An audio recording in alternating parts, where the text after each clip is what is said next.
Imposer sa langue, c'est imposer sa manière de penser.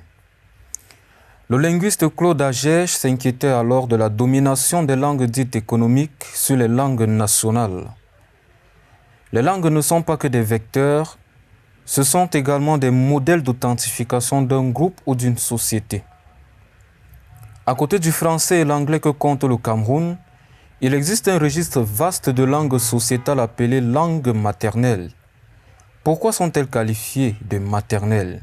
Elles sont maternelles tout simplement parce que les mères sont les premiers acteurs sociaux de socialisation des enfants. Donc lorsqu'un enfant naît, en plus d'avoir passé 9 mois dans le sein de sa mère, il est socialisé pratiquement les 10 premières années exclusivement par sa mère. Et ça fait donc que la langue que la mère parle, c'est cette langue-là à un très fort pourcentage que les enfants, c'est cette langue-là que les enfants parleront. C'est pour ça qu'on les appelle les langues maternelles.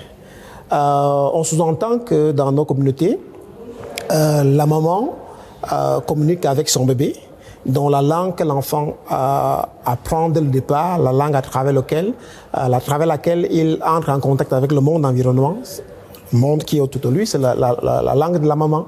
Donc, on aurait pu dire langue paternelle en fait dans nos contextes, mais on sous-entend que par le passé, les femmes, les mariages étaient intercommunautaires, interclaniques, et donc papa et maman parlaient la même langue. Mais aujourd'hui, dans les mariages mixtes, le concept a beaucoup évolué. La langue maternelle peut bien être la langue de maman sans que ce soit la langue de papa. Et de manière globale, la langue maternelle renvoie à toute langue première qui est langue non occidentale.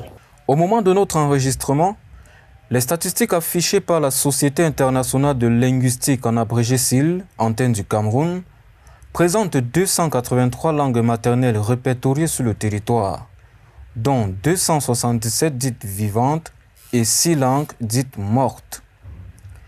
L'accélération de la société vers le développement technologique nous amène à penser que nos langues maternelles courent le risque de mourir. Il faut dire que la langue est d'abord un fait social, c'est-à-dire elle s'impose à nous. Et ça veut également dire que la langue est parlée lorsque un certain nombre de conditions sont réunies. Et vous voyez aujourd'hui que beaucoup de conditions ne sont plus réunies pour que nous parlions nos langues maternelles. Lorsque ces langues ont été créées, c'était dans des formes d'isolat, c'est-à-dire les communautés étaient homogènes et ces langues permettaient donc aux membres de la communauté d'échanger les uns avec les autres. Vous voyez aujourd'hui avec l'ouverture à l'altérité, c'est-à-dire l'ouverture à l'autre. Si on prend par exemple le cas du Cameroun, nous sommes un pays pluriethnique, il y a le phénomène urbain. Si nous nous retrouvons dans une ville comme Yaoundé avec une cinquantaine ou une soixantaine ou bien plusieurs centaines même de langues, avec quelle langue allons-nous communiquer? S'il faut choisir les langues maternelles. Donc pour dire que cette condition-là ne rend plus véritablement opérationnel le fait qu'on puisse faire usage des langues maternelles. Ça, c'est une chose. L'autre chose, c'est que ces langues ont été forgées, créées pour véhiculer un certain nombre d'éléments culturels, pour véhiculer la culture. Et vous verrez que nos cultures ancestrales sont de plus en plus érodées. C'est-à-dire il y a un certain nombre de phénomènes culturels qui n'existent plus aujourd'hui. Donc, si la culture qui a été créée pour être véhiculée par une langue n'existe plus, alors cette langue-là sera appelée à disparaître. Je pense qu'il y a beaucoup de choses qui sont faites au niveau de la promotion des langues au niveau du Cameroun. C'est souvent que aujourd'hui c'est la journée internationale de la langue maternelle, donc il y a une sorte de concentration d'informations et d'activités autour du concept qui est au niveau mondial. Mais au niveau national, il y a beaucoup d'activités. Il y a des structures qui travaillent pour la promotion des langues.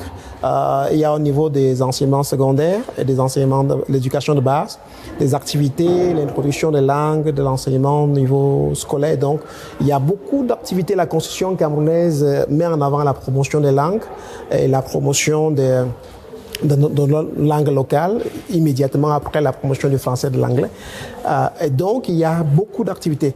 Maintenant, les obstacles pourraient être, j'allais dire, je ne vais pas dire sociologiques, mais peut-être culturels.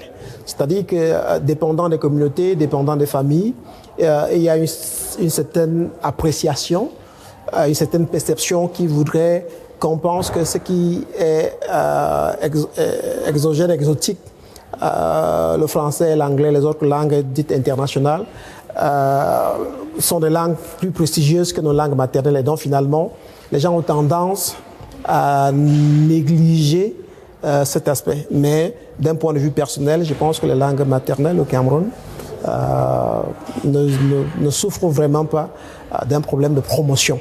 Ce qui est à savoir également, c'est que pour contribuer à la promotion de nos langues, certaines réalités sociales méritent que leur nom originel soit restauré. Comme les environnements dans lesquels nous vivons ne peuvent pas permettre toujours à ces langues-là d'être parlées à tout moment, il peut y avoir des espaces. Par exemple, la famille peut être un espace où on communique en langue maternelle. Et lorsqu'on sort de la famille, on peut communiquer dans les autres langues. Mais également, nous devons chercher à préserver nos cultures, dont les réalités sont désignées en langue maternelle. Vous verrez que si ces réalités-là disparaissent, évidemment, les langues vont disparaître. Vous aurez par exemple, je peux prendre quelques exemples pour que vous compreniez. Il y a les toponymes, c'est-à-dire les lieux qui ont été forgés sur la base d'un certain nombre d'éléments naturels. Par exemple, les éléphants. Si on dit par exemple Écorosor, c'est-à-dire c'est là où les éléphants piétinaient, damaient le sol. Mais si ces réalités-là n'existent pas, est-ce que vous pensez que le nom mérite encore de pouvoir exister? C'est d'ailleurs l'une des raisons pour lesquelles vous verrez que pour ce qui est des toponymes, si on considère la ville de Yaoundé comme référent, vous verrez que beaucoup de toponymes de la ville de Yaoundé sont calqués sur les noms. Oui, beaucoup de toponymes originels ont disparu. Aujourd'hui, on parle par exemple, d'Omnisport. Mais originellement, ce n'était pas Omnisport, c'était Fandena. On parle aujourd'hui de Gros Bouquet, si vous connaissez du côté de la Carré, là-bas, Gros Bouquet. Mais originellement, ce n'était pas Gros Bouquet, c'était Messa ou bien Vourbeti. Il y a un certain nombre de noms aujourd'hui. Si vous allez, par exemple, du côté de, je ne sais pas, des Mana là-bas, si on vous dit Borne-Fontaine, ce n'était pas Mana, ou bien Tongolo, ce n'était pas Mana, c'était Etoudi. Donc il y a un certain nombre de réalités qui forgent l'usage ou l'emploi des langues. Et si ces réalités-là n'existent plus, les langues ne vont plus exister. À côté des réalités sociales, les apprenants et professionnels d'un métier peuvent améliorer la valeur ajoutée de nos langues maternelles et de leur sauvegarde. Un autre aspect de la sauvegarde, justement, c'est que chaque jour, il faut parler sa langue maternelle, même pour des finalités socio-professionnelles. Les langues, d'abord, ont une valeur personnelle, une valeur communautaire. C'est-à-dire que vous parlez votre langue parce que vous êtes en communauté, vous parlez votre langue parce que vous êtes en famille.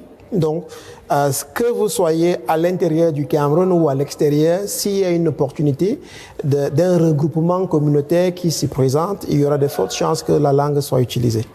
Bon, maintenant, il y a beaucoup de familles qui ont perdu, en fait, malheureusement, cet aspect culturel, cet aspect identitaire, et même à l'intérieur du Cameroun, s'expriment en français, en anglais, alors même que ils pourraient bien, ces familles, elles pourraient bien utiliser la langue maternelle. Mais notre gros problème, c'est est-ce que les parents eux-mêmes parlent ces langues? Est-ce qu'ils parlent ces langues à leurs enfants? Est-ce que les enfants ont la possibilité de parler? Donc, je pense qu'il y a un besoin de transmission de ces langues-là qui se posent, mais l'ouverture au monde ne se fera pas par nos langues, mais notre ancrage au monde se fera par d'abord notre ancrage à l'intérieur de nos communautés, notre identité. La valorisation de notre identité nous permettra de nous ouvrir au monde extérieur ayant déjà une base qui nous est propre. Vous savez, les langues sont des biens culturels, sont des produits économiques qui peuvent également se vendre comme tous les autres produits. Vous ne pouvez pas imaginer combien le français, l'exportation du français coûte, ou alors combien le fait que nous parlions le français coûte. Il faut écrire des livres en français, il faut écrire des articles en français, il faut les posologies des médicaments, il faut les écrire, les films, il faut les parler, il faut les... Donc ça, la langue coûte excessivement cher. Donc il y a donc un enjeu économique derrière les langues.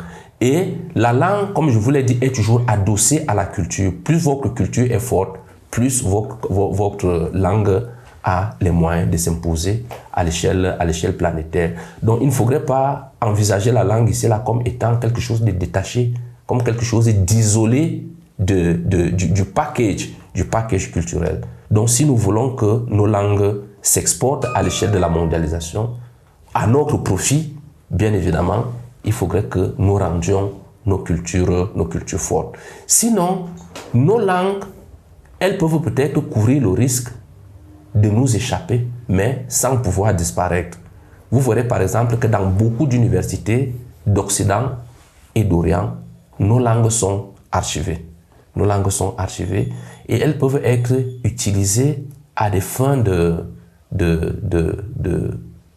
je peux dire de codage d'un certain nombre de choses, ou bien de chiffrage, un peu. C'est-à-dire, si vous êtes en guerre, par exemple, vous voulez passer un message à un ami qui se trouve, et sans que ce message-là ne soit décodé par l'ennemi, vous pouvez utiliser une langue qui, entre guillemets, n'est plus parlée, ou bien qui n'est pas connue d'eux. Donc les langues sont un système de signes, un système de codage qui peut être archivé et utilisé à des fins militaires ou à des fins tout autres. Ça, c'est une chose. L'autre chose également, c'est qu'il y a un rapport contigu qu'il faut établir entre les langues et les systèmes de croyance. Et là, quand on parle des systèmes de croyance, là, c'est l'absolu. C'est la religion, c'est la magie, on peut également y mettre la sorcellerie. Et vous verrez qu'il y a des divinités qui ne comprennent que certaines langues. Au regard de sa nature, de sa fonction, de ses enjeux, du caractère pluridimensionnel que recouvre une langue, il ne fait aucun doute que nous avons une mission à la fois historique, culturelle, économique et même politique. Car promouvoir sa langue, c'est promouvoir sa manière de penser.